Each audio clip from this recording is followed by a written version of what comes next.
آپ کو یاد ہوگا کہ ہم نے گورنر صاحب سے ریکویسٹ کی تھی کہ وہ آتش بازی اور دیگر معاملات نہ کرے، لیکن آپ سب نے دیکھا، صرف میں نے نہیں، آپ سب نے دیکھا، سوشل میڈیا پر خبریں چلی، آج اخباروں کی سرخیاں ہیں کہ 14 اگست کو ایسی بہرہ روی، آتش بازی، کھلی فائرنگیں اور کئی لوگ جاں بحق ہوئے، اور اندھی گولیوں سے نہ صرف جوان بلکہ چھوٹی چھوٹی بچیاں بھی جاں بحق ہو گئی، جو اپنی ماں باپ کے کلیجوں کی ٹھنڈک انہیں بھی نقصان پہنچا۔ میں پھر کہوں گا کہ یہ دروازہ کیوں کھولا گیا؟ کل رات مجھے لوگوں نے بتایا مولانا صاحب یہ عالم تھا کہ پاکستان کوارٹر اور اس کے اطراف میں معاذ اللہ ایسے کھلے عام فائرنگیں ہو رہی، ایسا لگتا تھا کہ جیسے پولیس اہلکار کا ملیا میٹ ہو گیا ہے، وہ غرق ہو گئے، وہ مر گئے ہیں، وہ دفع ہو گئے ہیں۔ ایسا لگتا تھا جیسے کراچی کو ظالموں کے ہاتھوں میں دے دیا، دہشت گردوں کے ہاتھوں میں دے دیا۔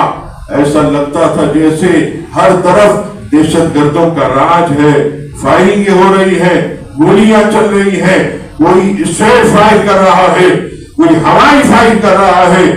آج کروڑوں روپیہ آتش بازی کی نظر کیا گیا۔ افسوس ہے ہمیں اس حکومت پر، اور ہم جو ہے اس حکومت پر لعنت بھیجتے ہیں کہ جن کی وجہ سے اتنے لوگوں کی جانیں گئی۔ عزیزان گرامی، فاروق اعظم فرمایا کرتے تھے منبر پر بیٹھ کر کہ عمر کے دور حکومت میں دریائے نیل کے کنارے ایک پیاسا کتا بھی مر گیا تو اللہ عمر سے جواب مانگے گا، ان سب کو جواب دینا ہوگا۔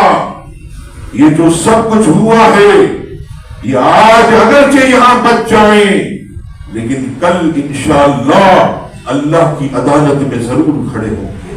ان سب کو اپنے ظلم کا جواب دینا ہوگا۔ عزیزان گرامی، یہ بات ہے کڑوی، تو یقیناً ہم یہ بات کرتے ہیں تو اپنی جان پر کھیل کر کرتے ہیں، تو کوئی عجب نہیں، ان کے لیے 2 منٹ نہیں ہے کہ اٹھا کر ہمارا کام پورا کر دے۔ لیکن ہم نے بھی یہ تہیہ کیا، جب تم نے یہ تہیہ کیا کہ ہم شریعت کے خلاف کام کریں گے تو ہم نے بھی تہیہ کیا کہ ہم بھی تمہارے خلاف بولیں گے، ہم بھی تمہاری حرکتوں پر تمہیں متنبع کریں گے، ابھی بھی سدھر جاؤ۔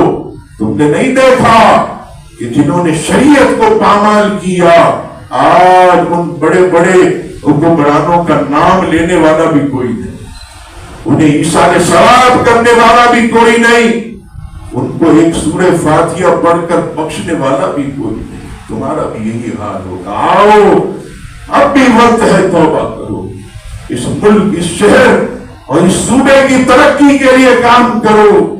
یہ کروڑا روپیہ تو لوگوں نے کہا خود ڈانس کر رہے تھے، معذرت میں تو کہتا چوڑیاں وغیرہ بھی پہن لیتے، پارلر چلے جاتے، میک اپ لالی وغیرہ لگا لیتے، خوب اچھی طرح جو ہے وہ تم چڈے پہن کر ڈانس کرتے تاکہ صحیح طریقے سے لوگ دیکھیں تو صحیح تمہاری اصلیت کیا ہے۔ یہ ایسے ڈانس میں کیا تمہارا بنے گا؟ اس میں ڈانس نہیں، بنمانس لگ رہے تھے۔ عزیزان گرامی، بہت افسوس کی یہ بات ہے کہ آج اس ملک کے شہری پریشان ہیں، سڑکیں تباہ و برباد ہیں، نہ گیس ہے، نہ پانی ہے، نہ بجلی ہے، اور انہیں مستیوں میں یہ معاذ اللہ پیسے اڑا رہے ہیں۔ شرم کرو، حیا کرو، اس ایک ایک پائی کا اللہ کے حضور حساب دینا ہوگا۔